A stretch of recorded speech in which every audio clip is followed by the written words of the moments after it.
Hi friends, ನಾನು ನಿಮ್ಮ ಶ್ವೇತಾ. ಇದು ನನ್ನ ನ್ಯೂ ಯೂಟ್ಯೂಬ್ ಚಾನಲ್. ಮರಿದೇನೆ ಸಬ್ಸ್ಕ್ರೈಬ್ ಮಾಡ್ಕೊಳ್ಳಿ. ಇವತ್ತು ನಾನು ನಮ್ಮ ಹೊಲದಲ್ಲಿ ಯಾವ ಬೆಳೆಯನ್ನು ಬೆಳೆದಿದ್ದೇವೆ ಎಂದು ಹೇಳುತ್ತೇನೆ. ಮತ್ತು ಈ ಬೆಳೆಯಲ್ಲಿ ಆಂತರಿಕ ಬೆಳೆಗಳನ್ನು ಯಾವ ರೀತಿಯಲ್ಲಿ ಬೆಳೆಯುವುದು ಎಂದು ತಿಳಿಸುತ್ತೇನೆ. ಫ್ರೆಂಡ್ಸ್, ನಾವು ಬೆಳೆದಿರುವ ಬೆಳೆ ಬಂದು ಚೆಂಡು ಹೂ. ಆಂತರಿಕ ಬೆಳೆಗಳು ಎಂದರೆ ಸೊಪ್ಪು ತರಕಾರಿಗಳು. ಫ್ರೆಂಡ್ಸ್, ಇಲ್ಲಿ ಬನ್ನಿ ನೋಡಿ, ನಮ್ಮ ಹೊಲದಲ್ಲಿ ಈಗಾಗಲೇ ಹೂ ಬಿಡ್ತಾ ಇದೆ. ನೋಡಿದ್ರಾ,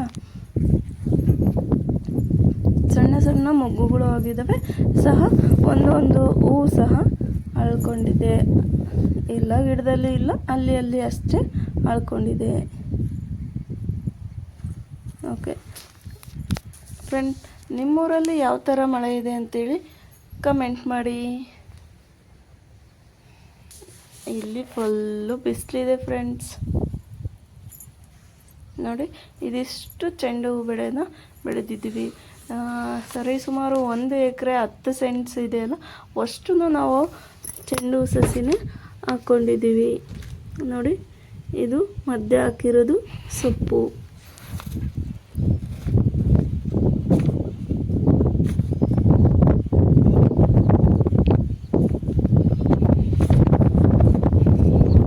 ನೋಡಿ, ಸುತ್ತ ಗುಡ್ಡ ಇದೆ. ನಮಗೆ ಇದು ಊರ ಹತ್ರನೇ ಇದೆ ಹೊಲ.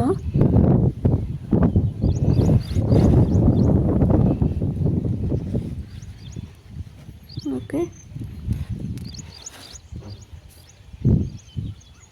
ಓಕೆ ಅಲ್ಲಿ ಕಾಣ್ತಾ ಇರೋದು ಅದು ಗುಡಿ. ಬನ್ನಿ ಫ್ರೆಂಡ್, ನಾವು ನೀರು ಹರಿಸ್ತಾನೆ ಇದ್ದೀವಿ. ಹಾಗೆ ಮಧ್ಯದಲ್ಲೇ ಒಂದು ವಿಡಿಯೋ ಮಾಡೋಣ ಅಂತೇಳಿ ಮಾಡ್ತಾಯಿದ್ದೀನಿ.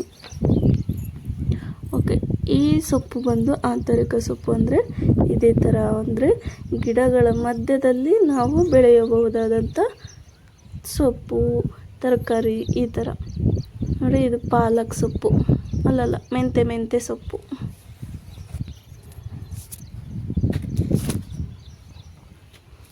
ಈ ಕಡೆ ಇದೆಯಲ್ಲ, ಇದು ಪಾಲಕ್.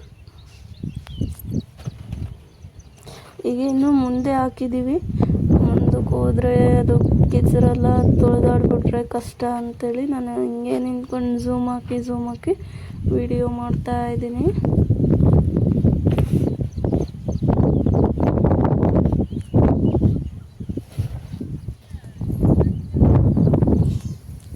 ಬನ್ನಿ ಹೋಗೋಣ ಈ ಕಡೆ ಸಾಲಿಗೆ.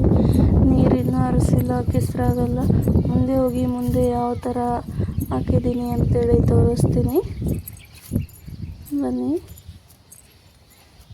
ರೈತರದ್ದು ತುಂಬಾ ಪ್ರಾಬ್ಲಮ್ ಆಗಿಬಿಟ್ಟಿದೆ. ಇಲ್ಲಿ ನೋಡಿದ್ರು ಮಳೆನೇ ಇಲ್ಲ. ನಿಮ್ಮೂರಲ್ಲಿ ಮಳೆ ಯಾವ ಥರ ಇದೆ, ಹೇಗೆ ಅಂತೇಳಿ ಕಮೆಂಟ್ ಮಾಡಿ ತಿಳಿಸಿ. ಹಾಗೆ ನನ್ನ ವಿಡಿಯೋ ನೋಡಿ ಲೈಕ್ ಮಾಡಿ, ಸಬ್ಸ್ಕ್ರೈಬ್ ಮಾಡ್ಕೊಳ್ಳಿ, ಸಪೋರ್ಟ್ ಮಾಡಿ. ನೋಡಿ, ಇದು ಕೊತ್ತಂಬರಿ ಸೊಪ್ಪು.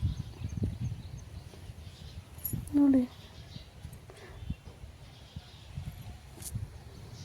ಈ ಚೆಂಡು ಹೂ ಸಸಿ ಬಗ್ಗೆ ಮಾಹಿತಿ ಬೇಕಿದ್ದಲ್ಲಿನೂ ಕಮೆಂಟ್ ಮಾಡಿ. ನಾನು ಚೆಂಡು ಹೂ ಸಸಿ ನೆಟ್ಟು ಯಾವ ಥರ ಅದನ್ನು ಪೋಷಣೆ ಮಾಡೋದು ಅಂತೇಳಿನೂ ಅದನ್ನು ಒಂದು ವಿಡಿಯೋ ಮಾಡಿ ಹಾಕ್ತೀನಿ. ನೋಡಿ, ಇದಿಷ್ಟು ಕೊತ್ತಂಬರಿ ಗುಂಡಿದು. ಹೀಗೆ ಹಲವಾರು ರೀತಿಯ ಪಲ್ಯನೂ ನಾವು ಹಾಕ್ಕೊಂಡಿದ್ದೀವಿ. ಕೆಲವೊಂದು ಬಳ್ಳಿ ಹಾಕಿದ್ದೀವಿ.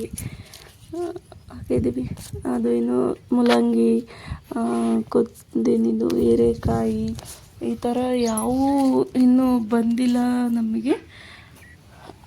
ಸಸಿಗಳು ಮಳೆ ಇಲ್ಲದ ಕಾರಣ ಬೀಜ ಬಿತ್ತನೆ ಮಾಡಿದ್ವಿ, ಆದರೆ ಸಸಿ ಕಂಡಿಲ್ಲ ಇನ್ನು. ಓಕೆ, ಇದು ನೋಡಿ ಎಷ್ಟು ಚೆನ್ನಾಗಿದೆ. ಜವಾರಿ ಕೊತ್ತಂಬರಿ ಇದು.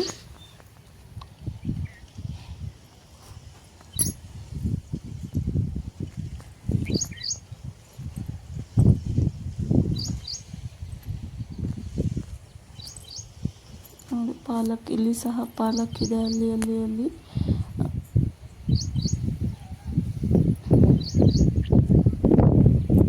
ಇದು ನೀರಿಗೆ ಹರಿದು ಬಂದಿರೋ ಅಂಥ ಬೀಜ ಇದು. ನಾವು ಹಾಕಿದ್ದಲ್ಲ, ಅದು ಸಾಲಾಗೆ ಹಂಗೆ ಹರಿದು ಬಂದಿರೋಂಥ ಬೀಜ ಅಲ್ಲಿ ಬೆಳೆ ಆಗಿದೆ. ಅದು ನೋಡಿ, ಅಲ್ಲಿಂದ ಇಲ್ಲಿವರೆಗೂ ನಾವು ಚೆಂಡು ಹೂವನ್ನೇ ಹಾಕಿರೋದು.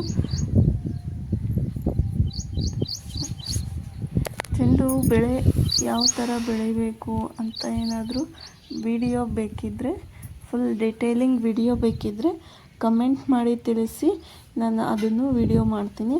ಆಗ ಈ ಚೆಂಡು ಹೂನ ನಾವು ಯಾವುದೋ ಪೇಂಟ್ ಕಂಪ್ನಿಗೆ ಕೊಡ್ತಾ ಇರೋದು.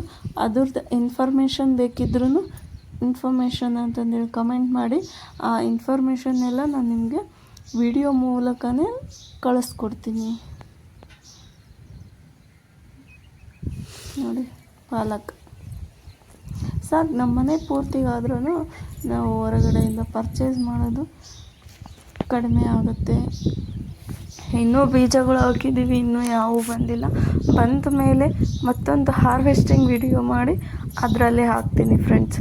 ಓಕೆ ಫ್ರೆಂಡ್ಸ್, ನನ್ನ ಚಾನಲ್ಗೆ ಸಬ್ಸ್ಕ್ರೈಬ್ ಮಾಡ್ಕೊಳ್ಳಿ, ಶೇರ್ ಮಾಡಿ, ಕಮೆಂಟ್ ಮಾಡಿ, ಹಾಗೆ ಲೈಕ್ ಮಾಡಿ ಫ್ರೆಂಡ್. ಏನಾದರೂ ನಾನು ತಪ್ಪು ಮಾಹಿತಿ ನೀಡಿದ್ದಲ್ಲಿ ಕ್ಷಮಿಸಿ. ಹಾಗೂ ಇನ್ನೂ ಏನಾದರೂ, ನಾನು ಈ ಯೂಟ್ಯೂಬ್ ಮಾಡ್ತಾ ಇರೋದು ಇದೇ ಫಸ್ಟ್, ಇನ್ನೂ ಏನಾದರೂ ನಾನು ಇಂಪ್ರೂವ್ಮೆಂಟ್ ಮಾಡ್ಕೋಬೇಕು ಅಂತಂದ್ರೂ ಕಮೆಂಟ್ ಮೂಲಕನೇ ತಿಳಿಸಿ. ಓಕೆ, ನೋಡಿ ಹೂವು ನೋಡಿ ಯಾವ ಥರ ಇದೆ ನೋಡ್ರಿ, ಫುಲ್ ಆರೆಂಜ್. ಓಕೆ, ಇದಿನ್ನೂ ಚಿಕ್ಕದಿನ್ನು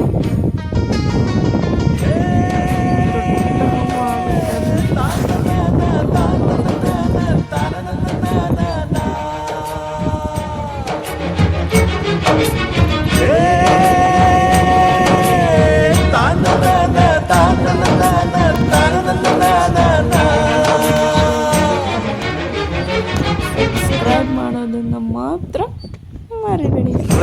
ರೈತ ಅನ್ನ ಕೊಡುವ ದಾತ, ಜೀತ ಜೀತ ಜೀತ ದೊರೆಗಳು ಬೆಳೆಸಿ ಭೂತ, ಬೇಲಿಯ ಹೊರಗಡೆ ಬಂದ ಹೂವ, ರೈತನ ತೋಳಿಗೆ ಕೊಡೋ ಜೀವ. ರೈತ ರೈತ ಅನ್ನ ಕೊಡುವ ದಾತ, ಜೀತ ಜೀತ ಜೀತ ದೊರೆಗಳು ಬೆಳೆಸಿ ಭೂತ, ಬೇಲಿಯ ಹೊರಗಡೆ ಬಂದ ಹೂವ, ರೈತನ ತೋಳಿಗೆ ಕೊಡೋ ಜೀವ.